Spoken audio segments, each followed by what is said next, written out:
Mike Rogers is running for U.S. Senate in the state of Michigan. It's an important target seat for the GOP to retake control of the Senate and to retake control of Congress. Former Congressman, former chair of the House Intelligence Committee, Mike Rogers here on the Scott Sand Show. Mike, it's great to have you back on. Hey, Scott, it is always good to be here. Good to hear your voice. All right, so I want to start with this, and then we can talk about what's happening in Michigan and some campaign issues, obviously. You're a former FBI agent in law enforcement. Your thoughts on the investigation into this second attempt on Donald Trump's life? Yeah, I mean, how does somebody get a long gun into the bushes in a place that the president frequents?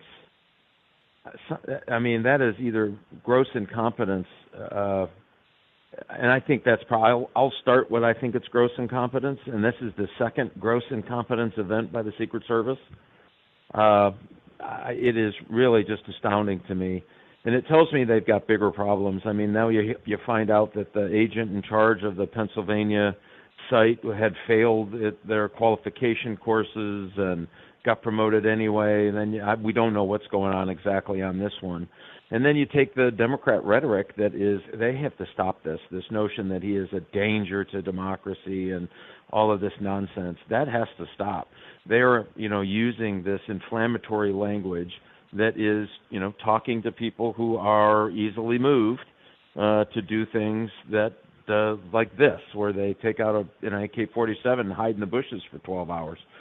So it's something that we're going to have to get our arms around, but the Democrats need to stop it. If the Secret Service needs, I think, a good cleaning in order to get this thing right. You have to reset that culture. Well, and to be fair, Mike, I think that both political parties need to dial back some of the rhetoric. I mean, obviously, there are ways to be critical of both parties, but Donald Trump is calling Kamala Harris a fascist and a communist, and some of her policies certainly may be, but both parties are kind of feeding into this narrative against one another, and it's I don't think it's productive for either party in the long run. Let's talk about the actual issues that are important for voters, and that's the wallet. That's our economy. How much money we've got? Are we able to get a job? Can we afford to buy a house? Who's coming into the country? What's our national security level? Those are the issues that I think voters really care about, not the name calling. Well, I'm not big on the name calling bit either. I do think that there's some pretty cranked up rhetoric on the other side where they deliberately target him as a threat to democracy. That's different than saying, hey, you're a communist. That threat to democracy is an intimate and personal thing, so that has to change. I will agree with you. Listen, this is all about this is not about black or white. It is about green, this election. I mean, people are hurting. I talked to a woman the other day, mother of 4. She's working part-time. Her husband's working full-time. She just burst into tears.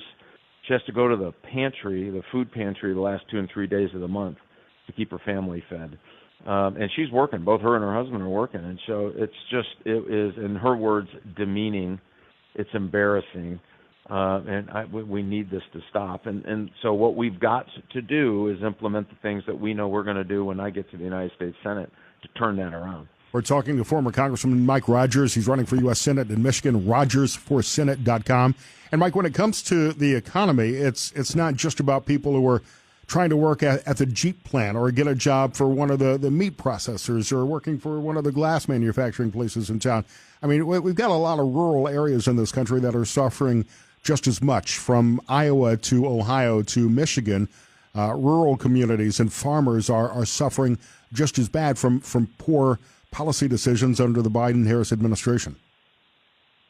Oh, they definitely are. Some 140,000 family farms closed in the last 6 years. I mean, that's just brutal for these farmers, and it's getting worse. And when you talk to farmers up here in Michigan, and I know that's the same issues in Ohio, they're talking about the regulatory regime that's coming out of Washington, D.C. that doesn't allow them to farm in the way that they've been doing for generations, and it's costing them.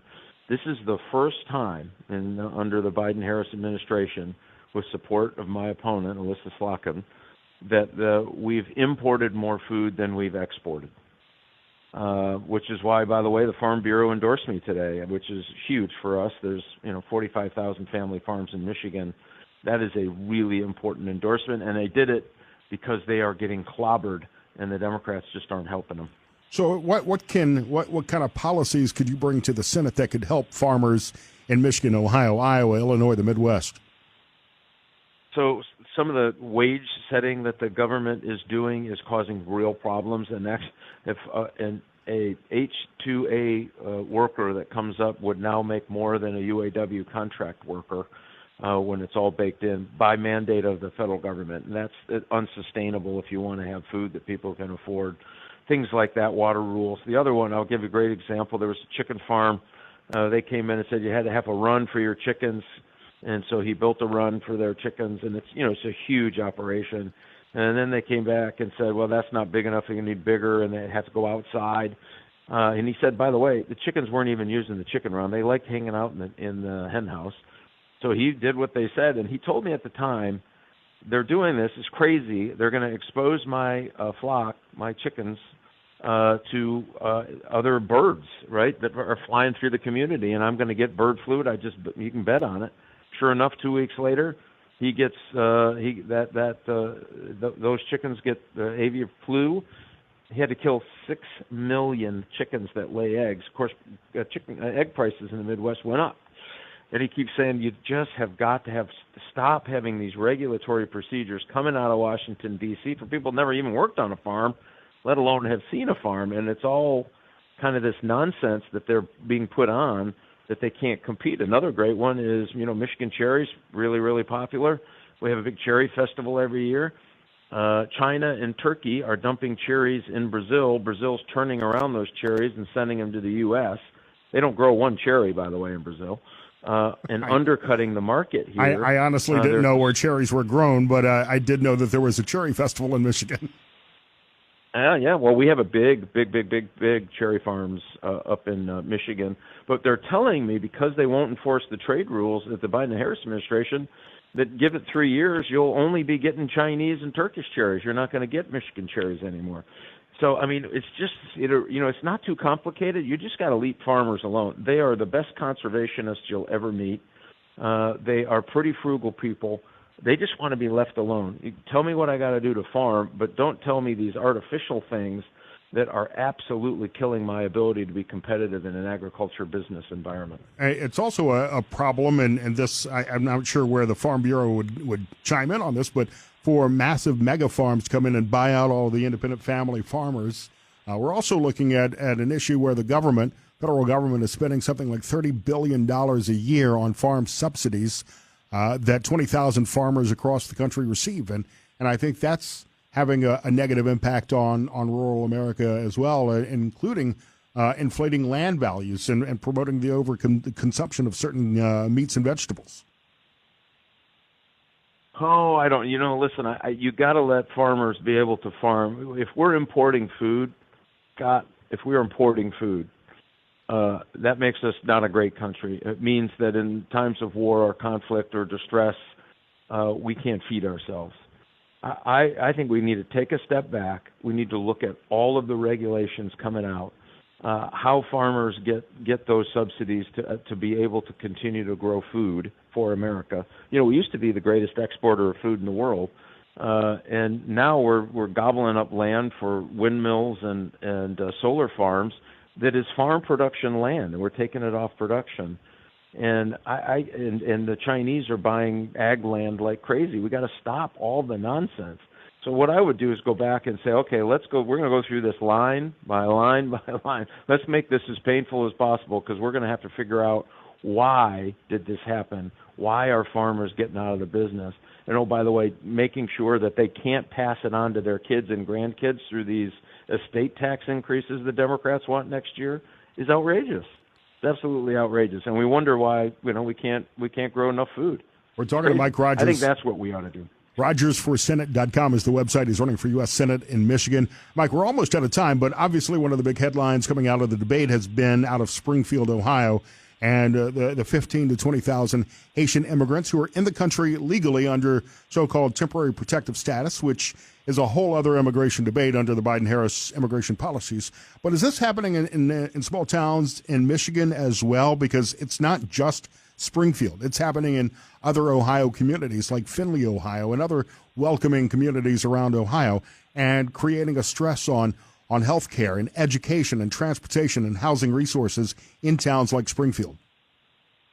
Yeah, we're seeing an influx as well, not to the same degree where they put them all in the same town, but it is overtaxing the resources, just as you talked about. And think of this, the $350 billion last year the Fed spent on room and board and cell phones and debit cards and all that nonsense. That $350 billion would pay for every Michigan State teacher and every Michigan State trooper for 15 years. This has got to end. This is nuts. It's not working for the people who get here for sure. They're not getting the kind of care they probably deserve. And it's overtaxing us people here who are working and paying taxes here in the state of Michigan and the state of Ohio to the point where it's disrupting their lives. It's disrupting their children's education. There comes a point when you got to go, okay, stop it. We have to take care of the people who are here in America today.